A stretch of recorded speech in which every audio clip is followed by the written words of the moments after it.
Praise the lord. Good morning. మన ప్రభువును రక్షకుడైన యేసుక్రీస్తు పరిశుద్ధమైన ఘనమైన నామంలో యేసుతో అనుదినము అని ఈ పరిచర్య ద్వారా ప్రతిదినము దేవుని యొక్క శ్రేష్టమైన వాక్యాన్ని వింటున్న మీ అందరికీ వందనములు. నా ప్రియ సహోదరి సహోదరుడు, చిన్న ప్రార్థన చేసుకుందాం. తలగుంచినట్లయితే, మహాగణుడ పరిశుద్ధుడైన మా తండ్రి, సకల ఆశీర్వాదములకు సమస్త దీవెనలకు కారణభూతుడా, ఈరోజు ఈ ఉదయకాలంలో నీ కుమారులుగా నీ కుమార్తెలుగా నీ వాక్యాన్ని మేము ధ్యానించుండగా నీవే మాతో మాట్లాడి మమ్మల్ని అందరినీ నీ వాక్యముతో నీ యొక్క సత్యముతో మీరే మమ్మల్ని సరిచేసి నడిపించమని యేసు నామములో ప్రార్థించి వినయంతో అడిగి వేడుకొనుచున్నాం మా యెహోవా తండ్రి, ఆమేన్. God bless you. దేవుడు ఈరోజు మనతో మాట్లాడుచున్న మాట ఏంటంటే, నేను నీకు తోడై ఉన్నాను అనే మాటను ఆయన మనతో మాట్లాడుచున్నారు. మనం భయపడుతున్న వేళలో నేను నీకు తోడై ఉన్నాను, నువ్వు భయపడొద్దు అని. బైబిల్లో మనం చూసినట్లయితే నీకు తోడై ఉన్నాను అనే మాటను మనం చూస్తే ఇంచుమించుగా 107 సార్లు రాయబడి ఉన్నట్లుగా నేనైతే చూశాను. అయితే బైబిల్లో భయపడొద్దు అనే మాటను మనం చూస్తే 365 సార్లు రాయబడినట్లుగా మనం చూస్తాం.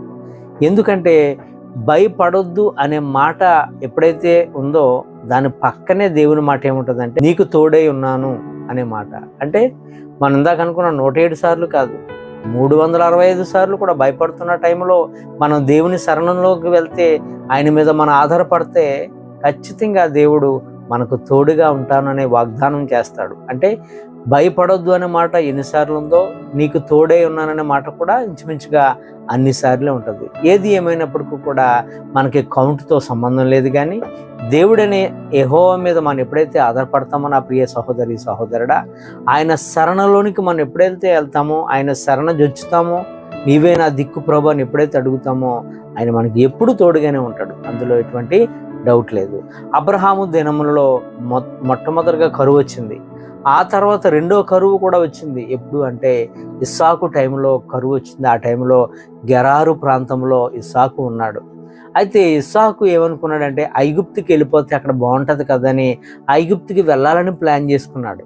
కానీ దేవుడైన యెహోవా ఇస్సాకుతో అంటాడు, నువ్వు ఐగుప్తుకి వెళ్ళొద్దు, నువ్వు ఇక్కడ పరదేశిగా ఉన్నావు, ఈ గెరారు ప్రాంతంలో నువ్వు పరదేశిగా ఉన్నావు కనుక నేను నీకు తోడుగా ఉన్నాను, నేను నిన్ను బలపరుస్తాను అని ప్రభు ఇస్సాకుతో మాట్లాడగా అక్కడ ఇస్సాకు అనేకమైన అద్భుతాలు అక్కడ చేసినట్లుగా మనం చూస్తాం.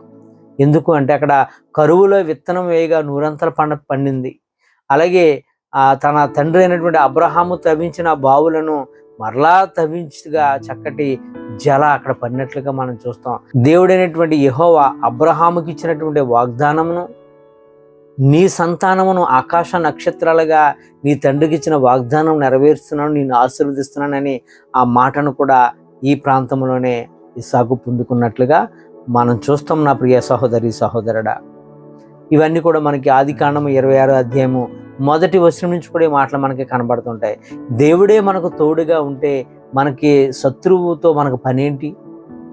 దేవుడే మన పక్షంగా యుద్ధము చేస్తే మన హరామ్స్గా హ్యాపీగా కూర్చోగలము, కూర్చుంటాము కూడా.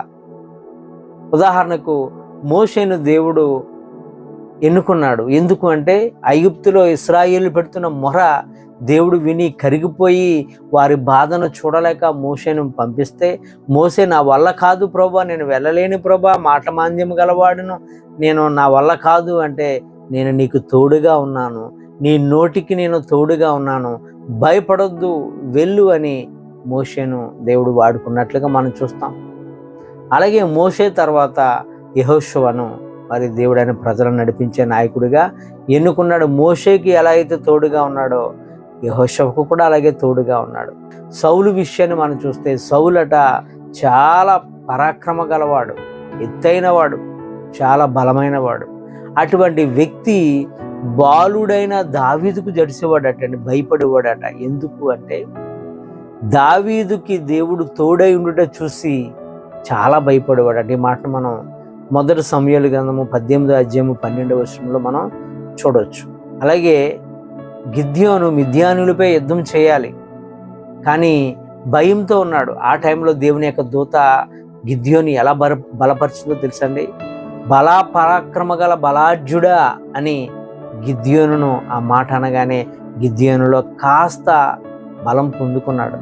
న్యాయాధిపతుల గ్రంథం 6:12 ఈ మాటను మనం చూడవచ్చు. దేవుడు నీకు తోడుగా ఉన్నాడు, నువ్వు వెళ్ళు ధైర్యంగా అని దేవుని యొక్క దూత మాట్లాడినట్లుగా మనం చూస్తాం.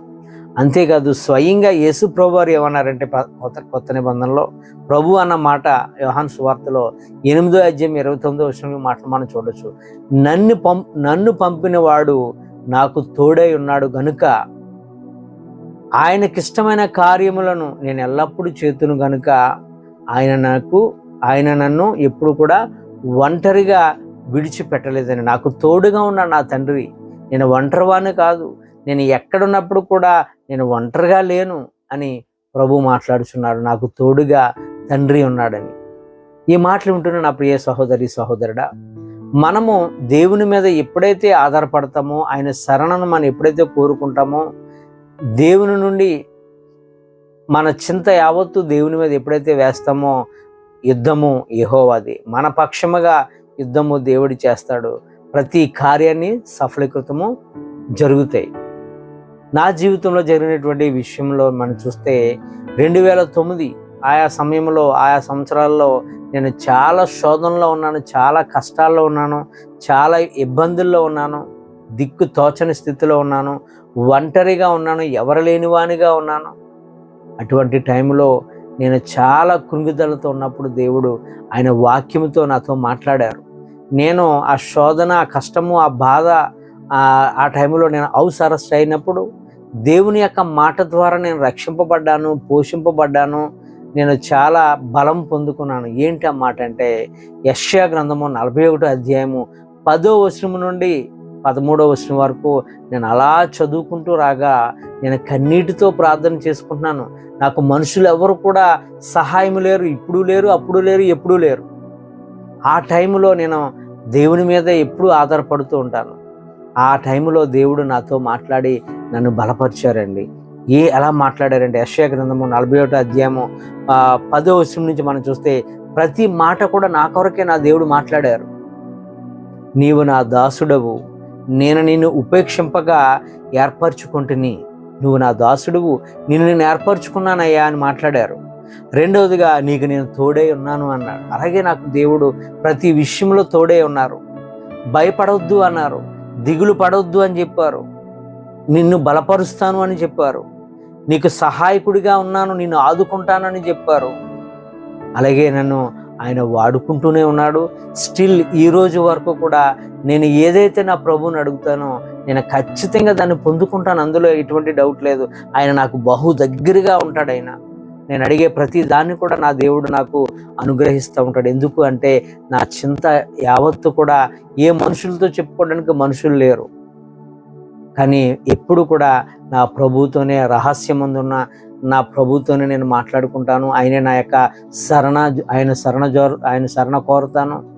సమస్తము కూడా ఎంతో దీవెనకరమైన మేలును నేను పొందుకుంటాను. ఈ రోజు వరకు కూడా, ఇప్పుడు వరకు కూడా ఆయన పాదాల వద్ద గడిపితే ఖచ్చితంగా ఆయన ఆలోచనిస్తాడు. ఆయన ఆలోచన ప్రకారంగా నేను నడుస్తాను. ఎందుకు ఈ మాటలు నేను చెప్తున్నానంటే ఆయన మనకు తోడుగా ఉంటే మనం ఎంతో నిబ్బరముగా ఉండగలము. నా ప్రియ సహోదరి సహోదరుడా, మనం ఆలోచించుకొని మనమే దాని కొరకు ప్రాకులాడితే మనం ఏమీ చేయలేమండి.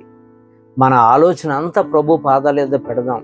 అయ్యా, నా ఆలోచన ఇది ప్రభా, నేను ఏమీ చేయలేని వాడిని ప్రభా, నీవే నా దేవుడు ప్రభా, నా నాయకుడు ప్రభా, నా కొండ నీవు, నా కోట నీవు, సమస్తము నీవే నన్ను నడిపించే దేవుడు అని మనం ఎప్పుడైతే మన చింతలు ఏమైతే ఉన్నాయో ప్రతి విషయాన్ని కూడా దేవుని సన్నిధిలో పెట్టి ప్రార్థన చేసి దేవుని వేడుకో. నాకు సహాయం చేసిన దేవుడు మీకు సహాయం చేయడా? అబ్రహాముకు సహాయం చేసిన దేవుడు మీకు సహాయం చేయడా? మోషేకు సహాయం చేసిన దేవుడు మీకు సహాయం చేయడా?